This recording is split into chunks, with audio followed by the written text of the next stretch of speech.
All right, so coming up next, Mr. Kareem Farhat, Vice President of Partnerships here at EV Charging Summit. The panel will be the Ending Range Anxiety by Building a Dependable, Fast Charging Network. I'm going to need to move this up.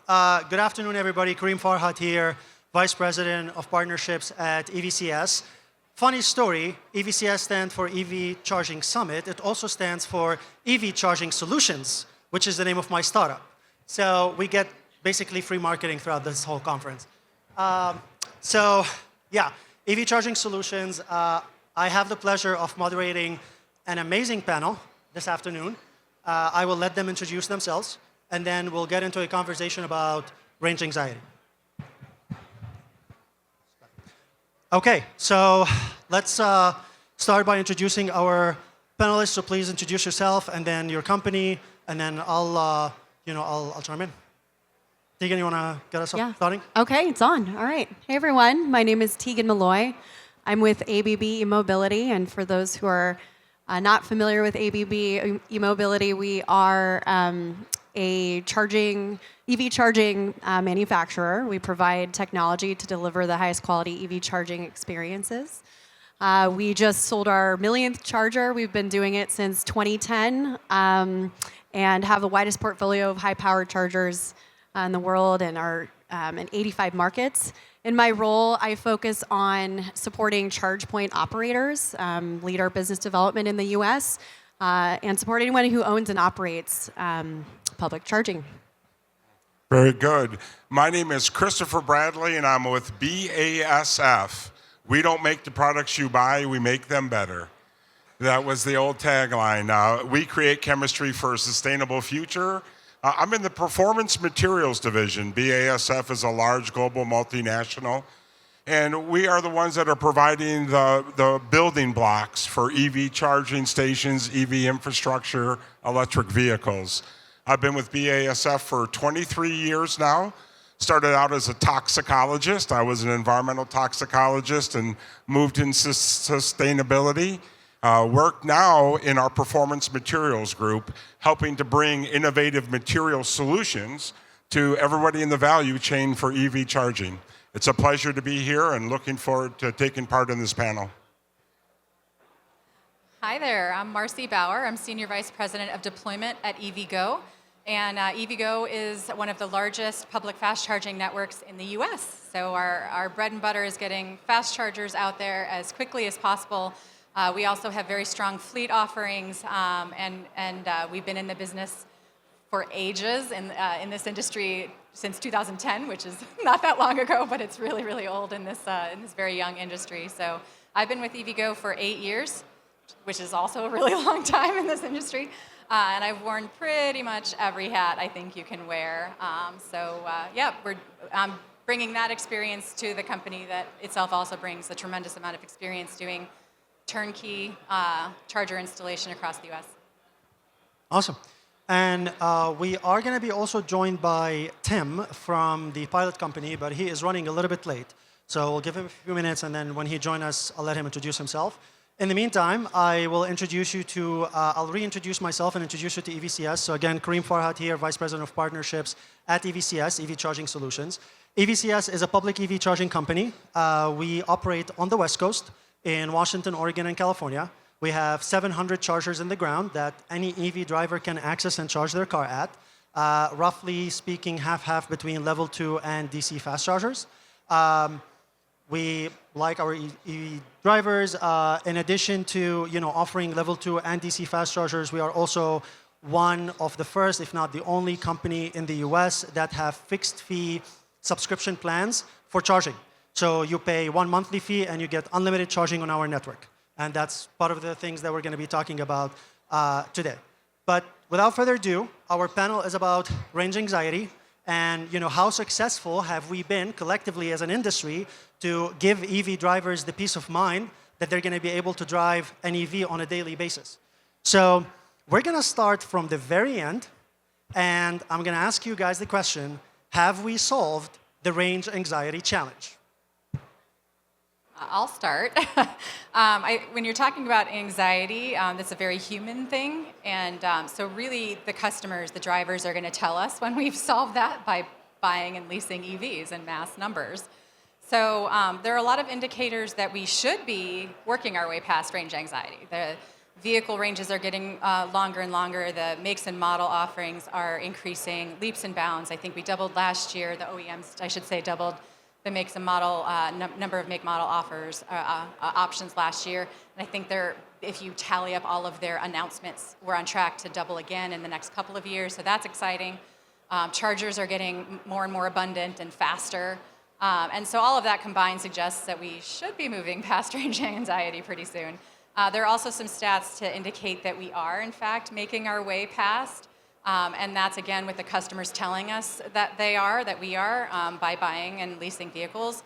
A lot of you in the room probably saw the big milestone stat last year where we in the US surpassed the 5% EV adoption penetration number, which all the models suggest and as we've seen in real life in other countries, suggest we're starting to turn the elbow on the hockey stick curve and make our way up the really steep arm toward really widespread mass adoption. So that suggests we are working our way past range anxiety, but we still have a lot of work to do. We have some obstacles to overcome in actually making chargers available, widespread, and then we also have some reassurance that we need to provide EV drivers.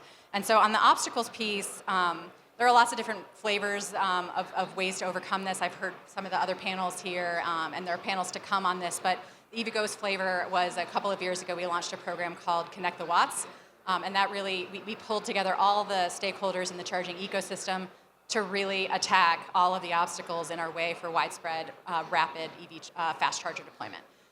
So that's that. On the reassurance piece, we just really need to get those chargers out there and make them reliable. So again, lots of flavors. Other networks are doing things their way with their flavors, and the EVgo flavor for that is a 6-point EVgo Renew plan to really just drastically improve EV charger reliability. And that will provide the reassurance to customers that we can get way past 5% adoption rate. All right. Did you want to introduce the new panelists first, or you want me to go? I do. All right, we'll pause. We'll get back to the question, but I do want to introduce Tim from the Pilot Company. Tim, do you want to introduce yourself and your company and what do you do in the EV space? Sure. I'm Tim Langenkamp. I'm late. I'm from Pilot Company. We are a truck stop. We're the largest truck stop in the United States. We've got about 800 locations, all on corridor, so between the cities, exactly where you would want them for range anxiety, or at least one kind of range anxiety. Around the country and in Canada. We're in 6 provinces in Canada. I'm on the business development and strategy team. I focus on EV strategy for Pilot. These days, that means I'm focusing very much on light-duty vehicles, but we mostly sell to fleets of trucks on the medium and heavy-duty side, and there are ways that those, the coming electrification of trucking, whether that's through fuel cells or through battery EVs, that plays into my strategy on the light-duty vehicle side. So anyway, very happy to be here and to be part of this conversation today. Apologies for being late.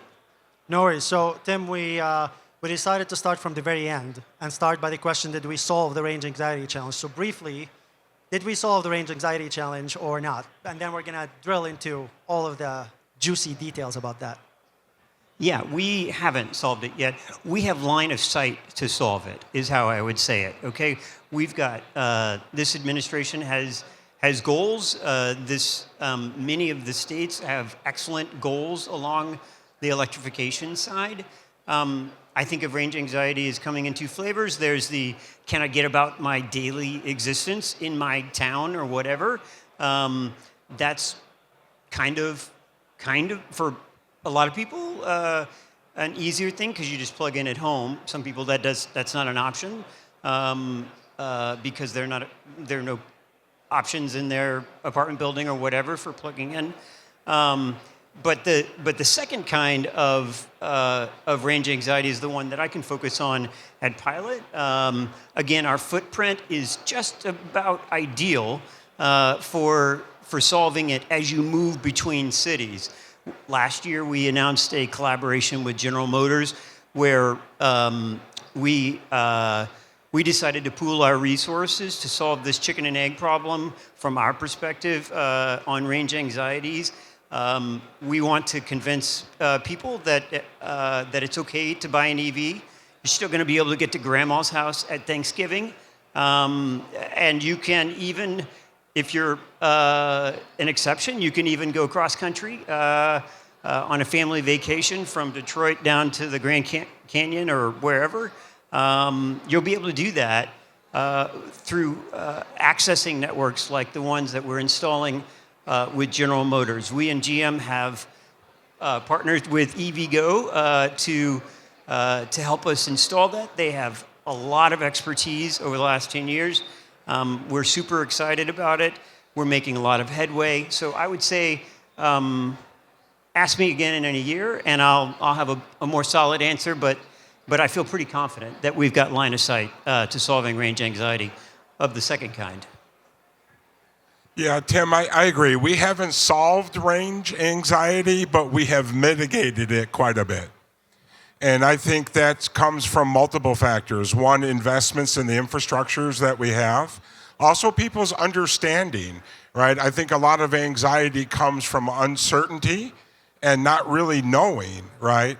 And so I think our public affairs and communications is a big part of dealing with anxiety, right? Well, what are you really anxious about? And better understanding that. And when we look to the future, I agree, we definitely have a line of sight on both a technical pathway, a commercial pathway, legislative pathways, on how we're going to be able to adopt and implement fast charging infrastructure. And I think from a material side, because I'm with BASF and that's what we're about, there's material solutions, right? And the previous panel was talking about batteries. You know, clearly energy storage, right, has a big part of this range anxiety. And so I'm very excited and optimistic about where electric vehicles are going. And I think, you know, putting it together, taking a team approach, we can certainly continue to make not just incremental, but real step change improvements in the range of electric vehicles. Okay, I have nothing huge to add here. Totally aligned that we have not solved range anxiety. I think there are a couple of use cases to look at, right? Like going on those cross-country trips. And I believe I read a stat that said the average EV can go 211 miles, right? And so that's actually not that far if you're, you know, in the middle of the country trying to get from city to city. So not only do you have to be able to get to the place you want to go, but then once you're there, the charger has to work. EV chargers must work. And so the second part of reliability, or excuse me, the second part of solving range anxiety is that the EV chargers are reliable. And there are a lot of ways to ensure that that's the case, and most of which you know, really comes down to, are there service level agreements? Are all the stakeholders working together to make the chargers operate, you know, operable? So those are, yeah, nothing huge to add, but we do have some work to do. All right, great. So we did not solve the range anxiety problem completely, which means we can continue with this session. Fantastic. So then let's drill deeper a little bit.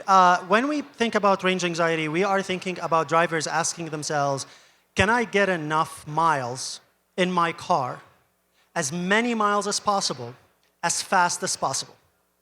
That takes us into the world of DC fast charging, which is crucial for mitigating the problem of range anxiety. So I want to start by focusing on the side host piece of that equation. DC fast chargers for side hosts. It's very important that we are installing as many DC fast chargers as possible in as many sites as possible. What is your experience so far in terms of having side hosts actually host DC fast chargers? What are they looking for to accept installing DC fast chargers in their properties? And are we seeing any challenges there that are slowing down the adoption of DC fast chargers? And maybe, Marcy, I want to start with you on that with EVgo. Yeah, sure. So, as I mentioned, I've been doing this for quite a bit. When I first entered the industry, I was tasked with launching our network, building our network in the Southeast. And that many years ago, however many years that was, the hosts were, they were in a different place, really.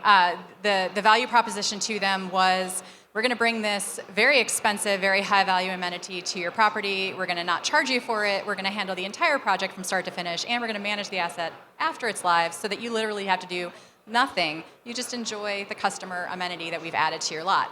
And it was not an easy sell back then, which sounds strange, but it's true. These days, it's uncommon for us to go through conversations with host partners and prospective host partners where they're not spontaneously sharing with us, I need fast chargers in my lot in order to be competitive. If you want to have a grocery store and run a grocery store today, you have to have fast chargers in the lot. That's something that you have to have. So it's great. That has evolved in a beautiful way, but there's still a lot of obstacles to overcome. If you picture it from a project standpoint, you have a whole big lot, and it looks great, right? You can just go anywhere in the lot. But the host is really made up of a property owner, oftentimes anyway. We're often deploying to mixed retail or multiple retail options, maybe even mixed use, in which case you have a property owner and then one or more, sometimes even 10 or more tenants. And they all share rights over what happens in that parking lot. And so you may have a very willing, very eager, very mission-driven, mission-aligned owner who wants the chargers in the lot, but maybe 1 or 2 or 4 out of their 10 or 12 or 15 tenants isn't so keen on that yet. Or vice versa. You may have anchor tenants that are super keen, but the landlord's not quite there yet. So that's sort of the starting point where it starts to narrow your options down in this great big open opportunity of a parking lot. They may also have seasonal constraints. Maybe they have fireworks displays or pumpkin patches that they need us to steer clear of, and that starts to narrow things down in their lot a little bit. You've got technical feasibility issues, overhead lines, underground lines that you have to steer clear of. You have ADA requirements, and that narrows you down a little bit more into the lot. Utility easements, that brings in a constraint and a complication with the host as well. So even though the script has flipped with the hosts, and generally speaking, the conversation, the value proposition is much easier and more enthusiastically absorbed, there's still all of those items that we need to get through in order to find that one tiny part of the lot that actually works for everybody. And then we get to install the amenity and share the customers, and everyone's happy. I'll just call back to the Connect the Watts campaign that we stood up. That's really targeted at knocking down all of those obstacles that I just mentioned and about a dozen others that can pop up along the way, starting with the site host and then ending with the site host again. Tim, the pilot company is a very important piece of that equation. What are you guys as a site host looking for? What brings you peace of mind when you are putting DC fast chargers on your sites? I'm sorry, did you say peace of mind? Northern California. I like just wandering in the woods near the ocean in Northern California. So as a site host, but a different kind of site host, it's interesting to hear Marcy talk about the amenity. For us, the amenity isn't the charger. The amenity is how we sell the next generation of fuel.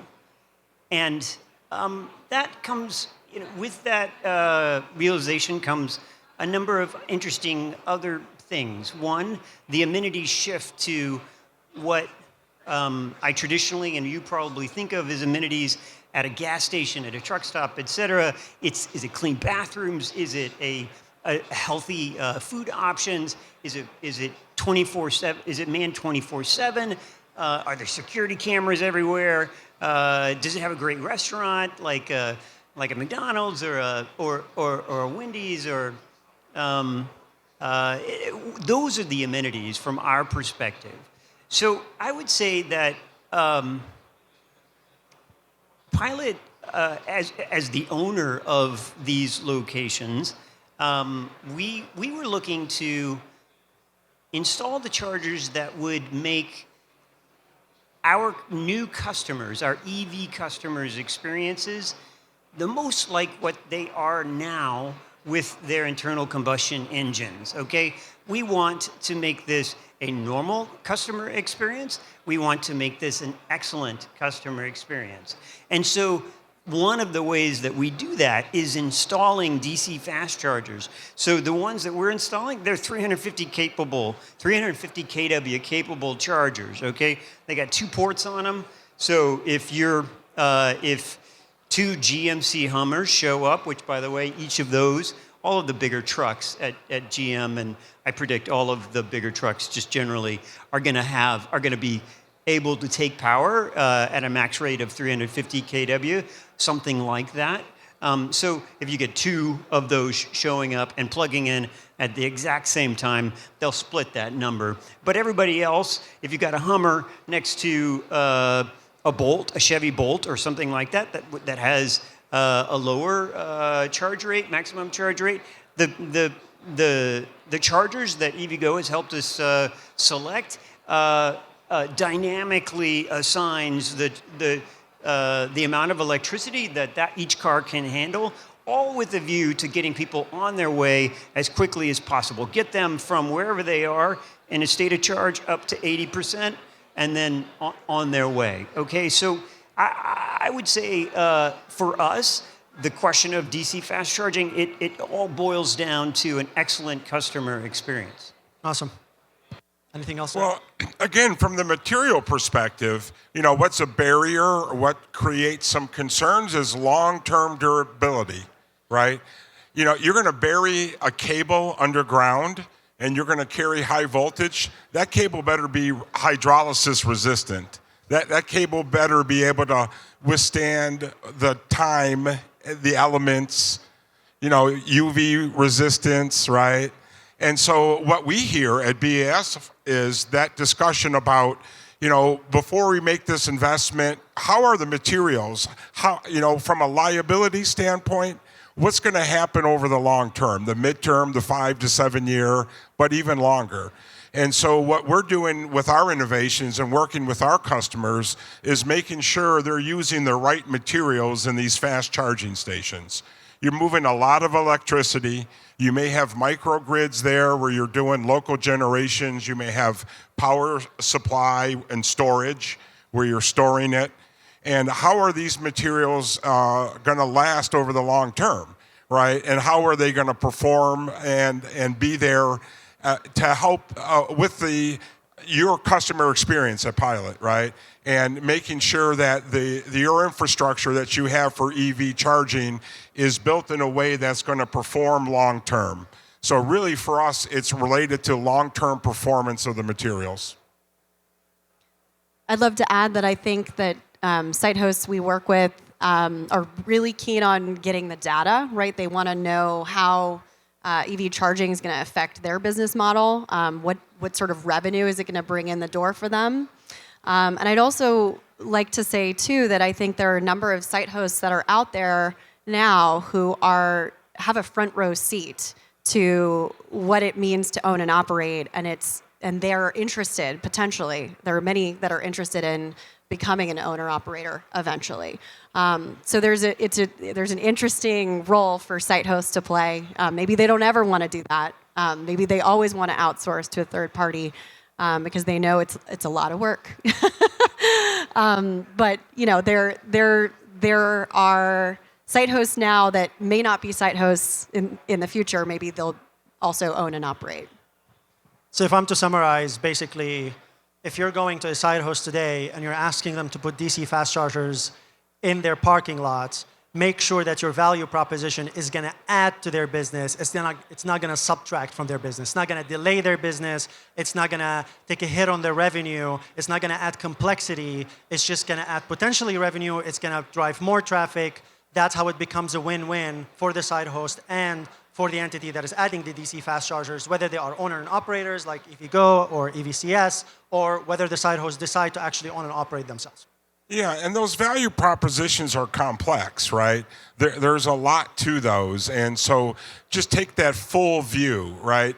Make sure that when you're looking at this, it's not just how much more money are we able to generate from a revenue standpoint, but that full customer experience with it as well. Yeah. With the reliability and the durability and all of that.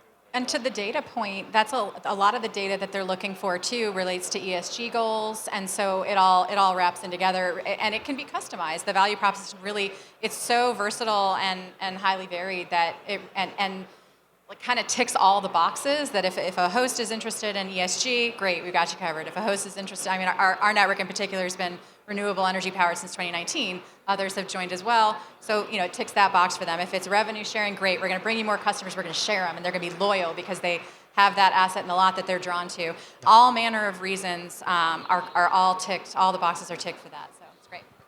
Awesome. All right. I want to shift focus a little bit now that we've talked about side hosts and talk about the drivers. The king of this equation, basically. And they are the customer.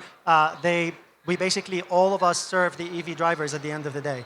So focusing on the value proposition for the EV driver and focusing on the driver experience a little bit, let's for 1 second visualize a driver driving into a gas station versus a driver driving into an EV charging station.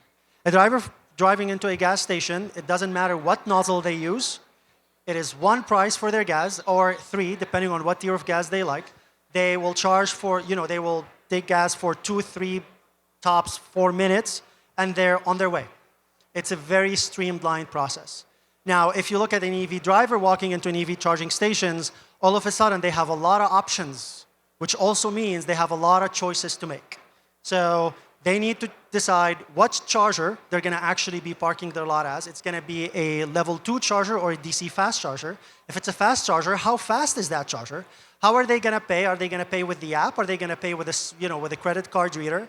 How long it's going to actually take for them to charge? So we basically have a lot of options, which could be a great thing, but also it means that there are a lot of choices to be made.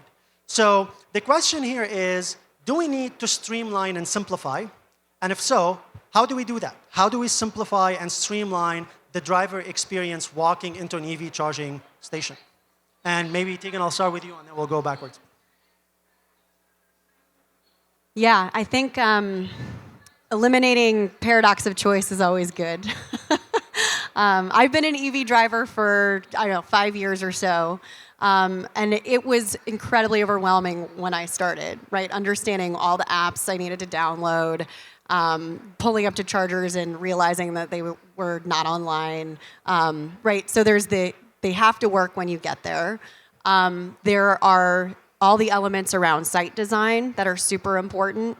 Is the charger user-friendly, right? Like we've designed our Terra 365 to now have lights and be more aesthetically pleasing than sort of the big metal box, right?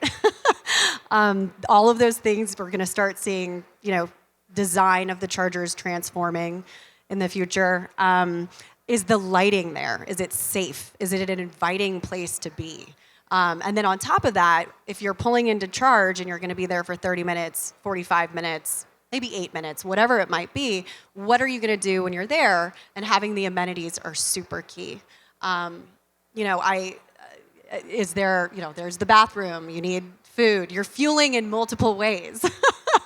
And I think it's really what is the 360, what is the full experience? And I'll also add to that the pricing strategy is super important. And the difference, I think, still where the gas station experience is really winning is it's tangible. You've got liquid fuel is more tangible. So how do we make, I think CPOs who are able to, charge point operators who are able to figure out the pricing strategy so that it's super clear and transparent, accurate, and you know what you're going to be paying, that's really, really important to the customer. Yeah, I think you touched on a lot of good points in familiarity, right? We're all familiar with the gas station experience, right? Well, in 10 years, we're going to be a lot more familiar with the EV charging experience, right? So I think right now we're just in an unfamiliar ground, right? And we still are adopting the technologies and their appearance and the haptics and optics. What does it look like? What does it feel like? How big is the cable you have to move? And I think as time goes on, this familiarity will grow, so the anxiety will go down. And I know we're all working really hard on this, right? That customer experience, we're all focused on that, right? I mean, that's a large part of what this is about. And so I think Raul, right now, there's a lot of uncertainties when you go into a charging. You may be charging in the back end of a parking lot, right? That's way different than being in a pilot store using a bathroom. But to me, I'm very optimistic about the path forward. And as EV adoption continues to grow, and companies like this work really hard to make that user experience better, and we better understand what the users want, right? Because there's a certain amount of uncertainty right now related to that because the technology and the infrastructure is still adopting. So I think it's going to get better. We just need to keep our ears on, right? Keep listening to what the markets are telling us and develop innovative solutions accordingly. Yep. One thought that I want to share on this is there are a couple of pieces. It's interacting with the dispenser, the charger itself. That's where having a good a good technology provider who knows their way around and has been working at this for a long time. Somebody like EVgo can help us just smooth that out. They're working with OEMs to make the handshake process with the cars themselves, between the car and the charger, seamless. Okay, so that's a critical piece. But one thing I wanted to challenge is that the charging experience starting now will be different from the gas station experience. Everywhere I have room, I'm putting canopies over my chargers. Okay, I don't have room everywhere. These are historical footprints of truck stops, and so the forecourt where the light duty vehicles are, it's only so big, and we still sell liquid fuels. So we're in a transition period. So I don't get my wish list all the time, but I love when it works out that right there in front, when you pull in and you see the traditional liquid fuels islands with the canopies to fuel your internal combustion engine, and then right next to it is another island, and it's got chargers in it. Talk about something that is normalizing and merging those two experiences. Again, the gas station / truck stop model is kind of a new-ish one for this country. As an EV driver for 5+ years, I know all about going to the back of the big box store to charge your vehicle. I'm looking to move away from that and to make it a better, normal experience. Yeah, so the early EV adopter probably spreadsheeted their charge curve and did all the research and was probably tech-minded, not across the board, but certainly more so, right? The mass adoption cohort doesn't know a kilowatt hour from a kilowatt, typically. And so we have to change the way we talk about things and the way we communicate even what this product is and how to interact with it. We're playing around with stencils and signage and decals and messaging and all of those things to help drivers who probably don't fully understand the difference between the chargers just intuitively, nor what their vehicle can take. If they aren't fully deeply aware of that, they may pull up to a 350 kilowatt charger of ours with a vehicle that cannot take anywhere near that charge rate. And just be happily charging away, unknowingly irking someone else who maybe does expect a 350 kilowatt charge rate session to peak out, and is blocked off from that. So it is a whole brave. It's constantly evolving industry. The customer is evolving, and we have to evolve with it. Certain expectations and programs that can help with those expectations are things like auto charge, where a customer can register their vehicle from their home one time only, and then pull up to an EVgo charger and plug it in and walk away. And they don't have to dip, they don't have to swipe, they don't have to tap, they just have to plug in. And so things like that, things like reservations programs, adjusting the way that we message and decal and sign things to make it more intuitive, all of those things we're already seeing them make an impact, but it's all still very new and we need to just make it much more widespread. But ultimately, the mass adoption cohort needs chargers to be abundant, fast, at locations that are convenient to them, whether it's to satisfy their typical, on average, 44 miles per day or less, which is the average in the US, or their trip to Grandma or Grand Canyon. Either or, it has to be places where they're going, and it has to be just a generally easy and pleasant experience. And so, EVgo and a lot of other network operators are working to tick all of those boxes. Yeah, and I'm going to allow myself to step out of my moderator role for 1 second. As a charge point operator, I'm going to make a statement, and then I do want to get your reaction to that, which is adding all of these are great points. I want to add one more, which is, we're broadly calling it ubiquitous access, right? So today, if you look at it from the hardware side, you have a car that has a CCS plug, you have a car that has a CHAdeMO plug, you have a car that has a Tesla plug. Okay, if I want to plug my computer, I only have one plug. Everywhere, one plug. Right? So on the hardware side, there are multiple plugs that we need to take care of and figure out what we're going to do with that. And then on the software side, also, every one of us who drive an EV definitely have more than one app on your phone. How many people drive EV in this room? How many people, of the people who drive EV, how many people have more than one EV charging app on their phone? It's basically the same number.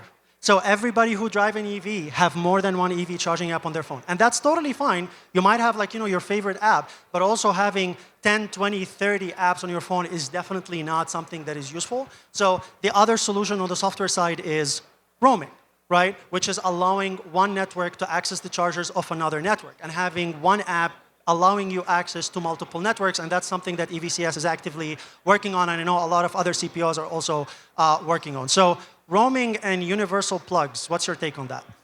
We do it. So our take on universal plugs, unfortunately for us, because it makes things more complicated, including station design from the beginning. You have to think about cord reach and all. It's not just different plugs; it's also different port locations. So when we're designing, I talked about starting off with the full lot and then getting knocked down into a corner of the lot. Cord reach factors into that as well. But we have solved that largely by making sure that our chargers can serve every single type of plug, at least at every location. Now that's starting to shift. Nissan, Nissan had been the holdout in the U.S. largely, doing CHAdeMO with their Leaf, but the Aria is going to be CCS, right? So we are going to continue to serve the used vehicle market, which is incredibly important for all manner of reasons, not least of which equity of access. We are very much committed to charging for all. And so, we're not ripping our CHAdeMO plugs out like we've seen happen in some places until the market supports that that's a safe thing to do. And so, we went full in. We retained CHAdeMO on the vast majority of our installs, and that's how we kind of addressed that piece. But we're very also grateful and happy that things do seem to be culminating around CCS, including to some degree Tesla through adapter. So that's exciting. On the roaming side, yeah, we do roaming. So and between roaming and auto charge, those are game changers for customers. To be able to just plug in and walk away, whether they have a Tesla or not, because that's the long-standing Tesla experience, and that's the big perk, right? They don't have to deal with anything because it's a closed environment. It's a walled garden. They have their proprietary plug. Their drivers can use their things. They don't have to have a long cable. They don't have to worry about port location. They don't have to worry about any of that. It all can be very compact. But now they're opening up as well to CCS, and they're dealing with needing to add longer cords and people parking in funny ways to reach. And so, welcome to that party. But the fact of being able to accomplish auto charge, that part of the experience is crucial, and we hear that from customers all the time. It's so important. Between that and roaming, it's definitely been. It's a very tingly vibe. Everybody's excited. Tegan, I have a spicy question for you. Oh boy. Tesla connectors on ABB chargers? ? Is that are we going to see the North American standard kind of be applied on hardware moving forward? What's your speculation?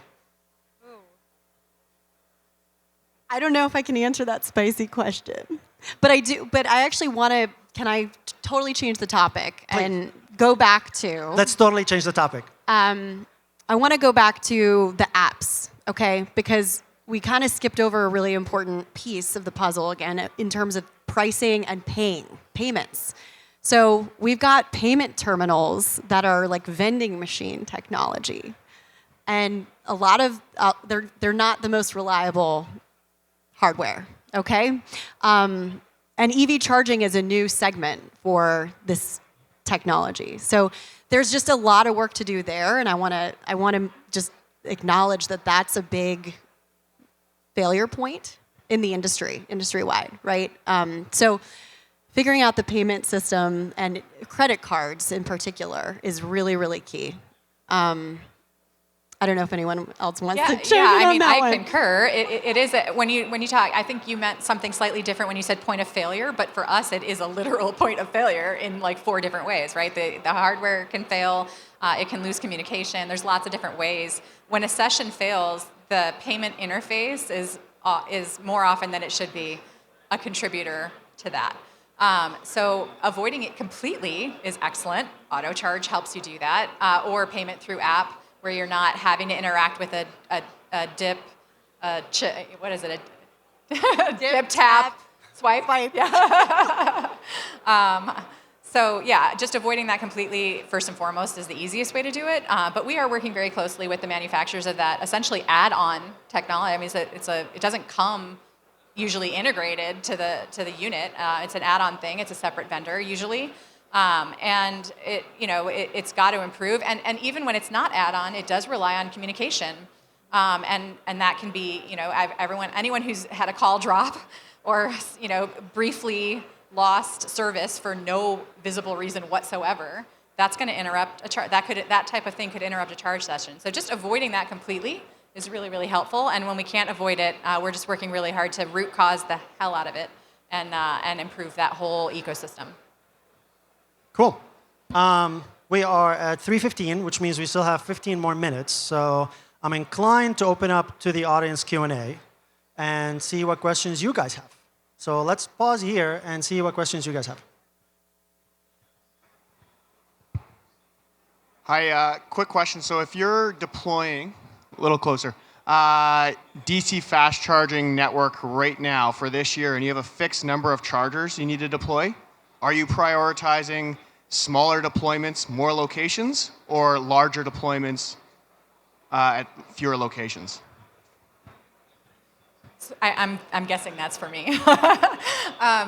We have a very robust analytical model behind that drives where we look to deploy and even how many chargers per site, how many stalls per site that we need to serve, and that's based on a whole slew of data points that basically hinge on the needs of the customer. And so that's where we start. So geographically, and then drilling down into sort of micro level within geographies.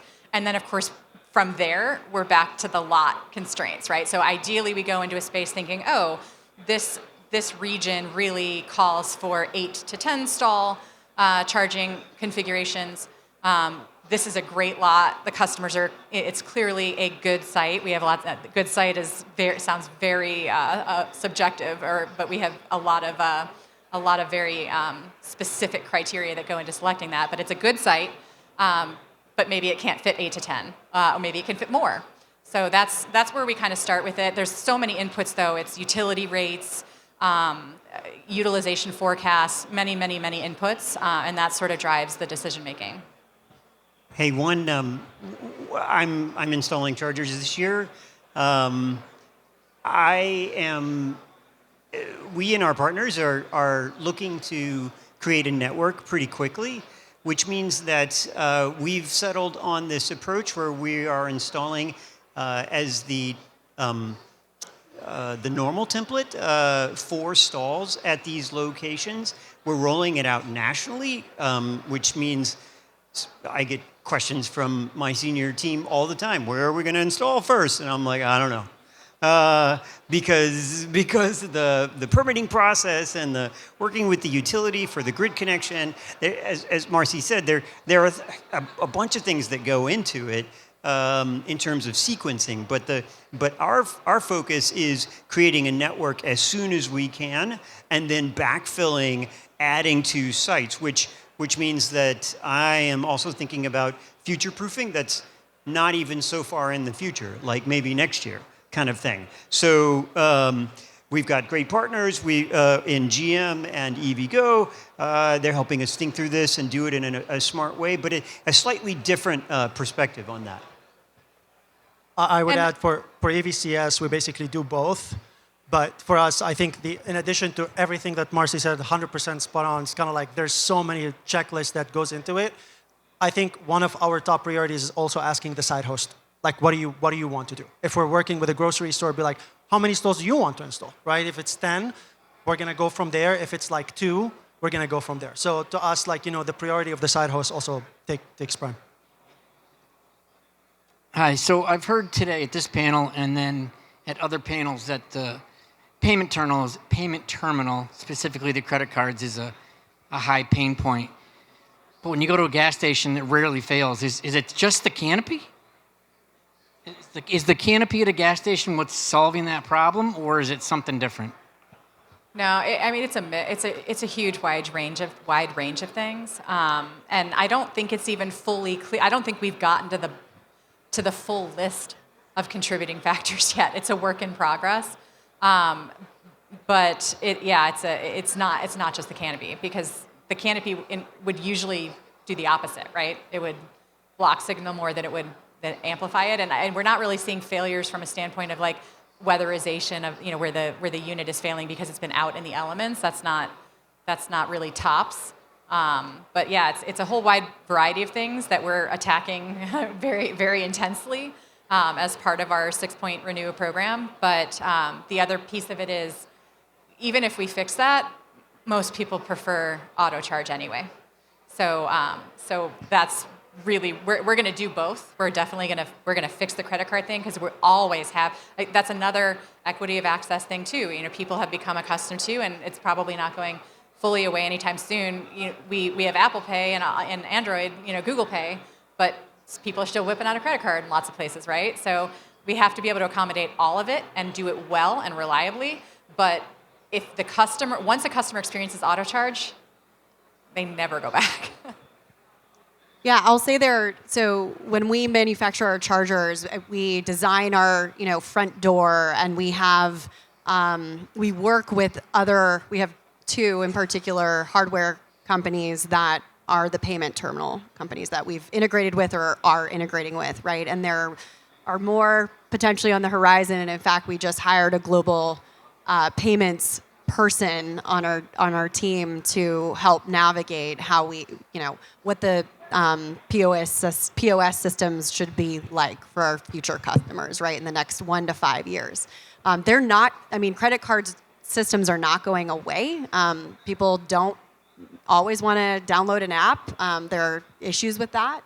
And I'd actually, I have a friend in the audience who who may also be able to shed some light on this topic. But there's just a lot of work to do, and the I'll say the payment terminal hardware, they communicate with the bank. There's all this cloud connectivity that needs to work, and that's where a lot of the failure can be. And so a CPO will, so an EVgo or EVCS. Will actually own the merchant account as a separate account with that company. So Nayax, for example. Okay, and that's a whole other different deal. But that's baked into the charging hardware. So it's kind of a web, and everything's connected. There's a lot of steps, right? Yeah. The car needs to communicate with the charger needs to communicate with the cloud might need to communicate with another payment cloud, and then all of that, in some capacity, need to communicate with the grid. So you're having multiple communication steps, and if any one of those just drops, the whole chain drops. That's the issue. And one that hasn't been mentioned yet that I do think is probably responsible, that we are thinking is probably responsible for a much higher percentage of the failure points that wouldn't be coming into play for the gas station model, is that the authentication process, like it's basically a security measure sort of gone awry. That all of those handshakes and more that we haven't even mentioned have to happen seamlessly, or the whole thing stops and you have to start over again. One of those is a little fraud detection exchange, right? And so the systems are not set up. All of the systems doing the handshakes are not set up for the EV charging model yet. So essentially, they're recognizing something as fraud that is not, probably, hopefully, and then rejecting it, which is silly. It's actual hardware failure, it's communication failure, it's one of those dozen handshakes not being quite strong enough, and that's anytime you think, oh gosh, this seems really simple. Can't you just? There's probably about a dozen. We have to drill down a dozen different levels to tease out, and then attack them all individually, bring them all back together. As the need for charging sort of increases, you see networks all over the country popping up. So in terms of interoperability and roaming, what do you guys see as an idealized future to sort of quell all these small networks and create a more unified front? I think roaming goes a long way to do that, and that's already rolled out and expanding. It's not ubiquitous, but it's basically multiple bi-directional agreements rather than just this sort of uniform thing. And it's, we in order to accomplish that, there are dozens of handshakes. All the handshakes we mentioned just to authenticate a charge, plus all the ones in between the networks themselves that are operating on different systems. But despite all of that, it tends to go pretty well once it's implemented. It takes a lot to sort through execution on something like that. And that's why they do tend to be bi-directional. So it'll be an EVgo and a charge point, or an EVCS and another network. So that's one, and then you do another and another and another. And once those are all in place, then you have, from a consumer standpoint, the full network. They don't know what all went into it. They don't care. We just had to accomplish it, out of sight.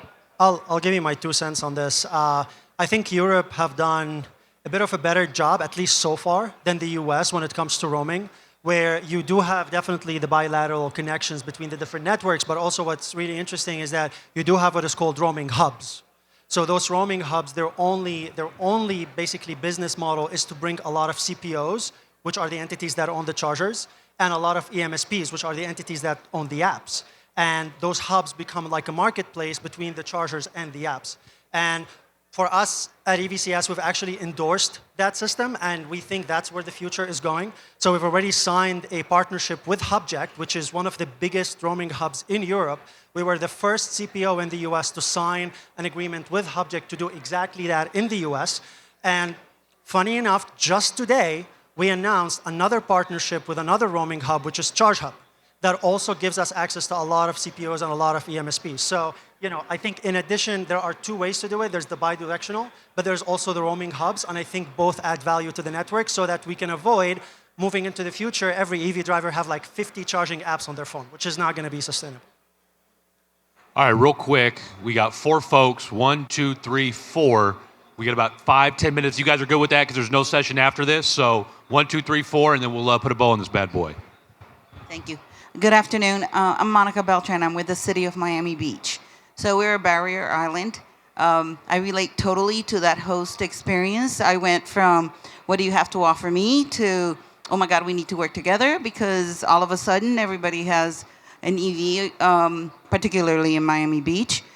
Would you say that there should be a balance between fast chargers and level 2, in the sense that you don't always want to fast charge, and that we want to motivate the idea or just the practice of topping off? So right now we have our level 2, that's all we have right now, in our garages and near popular places like Lincoln Road. So you can go have dinner, etc., and then top off. The issue though is that with the expansion, it's just crazy how many people are buying electric vehicles, that's not going to be enough, and there is a huge demand right now for fast chargers. But would you agree, number one, that fast charging is not the because it's not good to always fast charge. Is that correct? It's safe to fast charge if that's what you need to do. We have lots of customers who use their vehicle only and always for Uber and Lyft, and they're always and only ever fast charging, and it's fine. But absolutely super important to match this charger speed to the use case where the charger is being deployed. We would never propose to invest the capital it takes to install multiple 350 kilowatt chargers at a national park parking lot where people are going to be hiking all day. That makes no sense.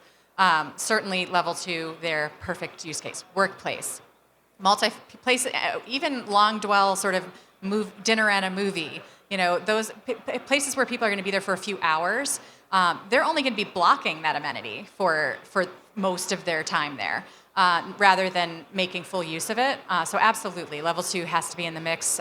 It just needs to be in the right place. Level 2 at a place where people expect to go in and out, it's just not going to get used. So, yeah.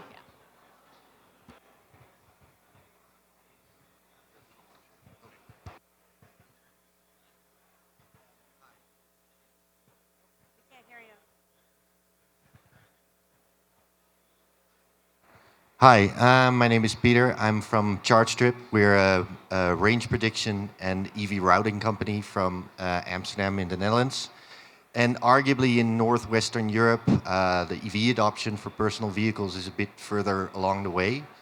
So I would also say that for a large part, range anxiety has been fixed there for further. So what are you guys looking at for Europe that you think, ooh, we should adopt that maybe? And what should Europe look at to the US to say, ooh, we could improve on that? I mean, we could talk about NEVI. Please, NEVI is a great topic. Let's talk about NEVI. Yeah, I mean, I think we just have to acknowledge the landmass differences, right? And that I am super grateful. I think everybody in this room is very excited about the NEVI program, right? And how it'll really advance charging across the country. And I think it's already doing the job it's set out to do, because a number of folks who may have taken 5 years to get into the charging game are getting into it because it's making it more accessible. There are a number of players that are doubling down because they're going to be getting subsidized assets, which helps and is absolutely necessary because public charging doesn't quite pencil yet, right? Like, you have to really diversify your revenue sources, and so any incentives go a really long way. And I'm not quite answering your question, but I think that is probably the best thing that we're doing to get us towards where Europe is. I think it does answer it though, right? Because that was a huge boost, the subsidization of the network in Europe and China and elsewhere. Basically everywhere you see the adoption curve having gone most of the way up the long, steep arm of the hockey stick started with much, much, much more robust subsidization than we have had up until this point. We've seen it here, right? Like Georgia had a state credit on top of federal. Their EV sales exploded. All the states that had state incentives on top of had huge EV sales. So it definitely worked, lapsed, and now it's back again. So hopefully this is it. This is all it'll take. Yeah, and it's amazing what those incentives do, right? It changes people's mindsets, right? Where before there may be a fear factor, but now they're incentivized and they go forward and they find the experience to be better than where they thought it was. So, that's definitely something that we can take from. And I think working for a German company and spending a fair bit of time over there, I think sometimes the customer experience, right? Europe and doesn't necessarily focus as much on that customer experience, and so I think that's one of the learnings comes back is it is about a market, right? And it is about that experience. So, yep. I have not charged a car in Europe, so I can't tell you what we're doing better. But I can tell you the one thing that I like about Europe that we need to do more in the US, it's something that I already mentioned, which is the roaming hubs idea. I think that just streamlines customer experience. I just thought of one other thing I want to add is what NEVI is doing is encouraging manufacturing to occur in the U.S., which is huge, right? It reduces lead times. It makes us more resilient. We're building up a whole new workforce. We just opened our factory in South Carolina and have NEVI compliant, BAA compliant chargers. It's very exciting, right? And more manufacturers are doing that and announcing that they'll be doing that in the coming years. And so, there are factories all over the globe, and there will be here now more of them. I mean, it's not the first, but. Hi, my name's Rick with Mojave Electric. Got more of a statement than a question, but in the previous session, Dr. Kevin White, I believe, talked about the engineering obstacles of designing products that are resistant to the exposure of elements and how that is depending on the ROI of customers. Us as installers are also affected by that, especially here locally in Vegas, when our summer's heat beats down on equipment that is only rated to operate on specific temperatures, temperatures that we've recorded above 180 degrees inside of enclosures. Having to constantly service equipment and chargers that are installed by us due to manufacturing limitations truly affects our revenues as installers. So I'm glad to know that there's products such as those being created by BASF, and they're becoming more readily available to provide simple solutions for issues that we're running into as installers in this unpredictable and quickly evolving industry. Yeah, and I'm really excited about the innovations that are going to come out of this industry, and not just from the material side, but from the software side, energy storage. I mean, it's going to transform, right? And so the technologies and the innovations we do in this sector will impact other sectors. And I think that's going to be a big driver for it. And I just want to say, come talk to BASF, right? You may not think about materials when you're thinking about range anxiety, but you should be thinking about materials, right? And like there's a lot of I don't know what octopus popped in my head. A lot of tentacles on this octopus, right? And we certainly have a role in that, right? And we're investing a lot in innovation. We want to work with our customers. We want to work with all the stakeholders in this and be part of that solution for fast charging. Get rid of this range anxiety. Let's move forward, both on the fleet and personal vehicle side. Last one from the crowd. Hello, I'm Ganesh with Petro-Canada. What is the realistic expected lifespan of a DC fast charger, and what are the reliability, maintenance, let's say, big ticket items to get there? I can take that. Typically, I think we say about 10 years, right? We have chargers, our very first generation, that I think were installed like 13 years ago, still in operation. So it's really cool, right? Because people might say that they have a life cycle of X number of years, but they haven't actually been in the field that long. So we will see how that plays out, right, with different hardware out there. But we typically say it's about 10 years. But we're also keeping an eye, though, on, because we've seen this, we deployed 50 kilowatt. That was fast then, not that long ago. That was the fast charger, and now we're at 350. So we're working with our charger OEM partners and trying to push each other to come up with creative ways to sort of future-proof the equipment too, so that you can, rather than having to rip a charger out just because it's not the fastest or best, or maybe there's some sort of technological breakthrough in lightening or making the cord more flexible. We need to be nimble enough to be able to retrofit in the field and really prove out a 10-year life cycle or a 12-year lifespan for a unit that has to survive the next evolution of whatever the latest and greatest is, so that we're not just constantly pulling things out and putting new stuff in. Because that's one of the reasons why some of the equipment said 10 years, but we don't know. Some of it was removed prior to its true end of life because it didn't match the use case of that site anymore, and we had to put something faster in. So. Okay, I think with that, we come to the end of our session. So what we've established is that we're doing much better on range anxiety than when we started this journey together, but we still have a lot more to do and improve, and we're going to have to do it together as partners in the industry. So with that, please join me in giving a round of applause for the panelists, and that should be it.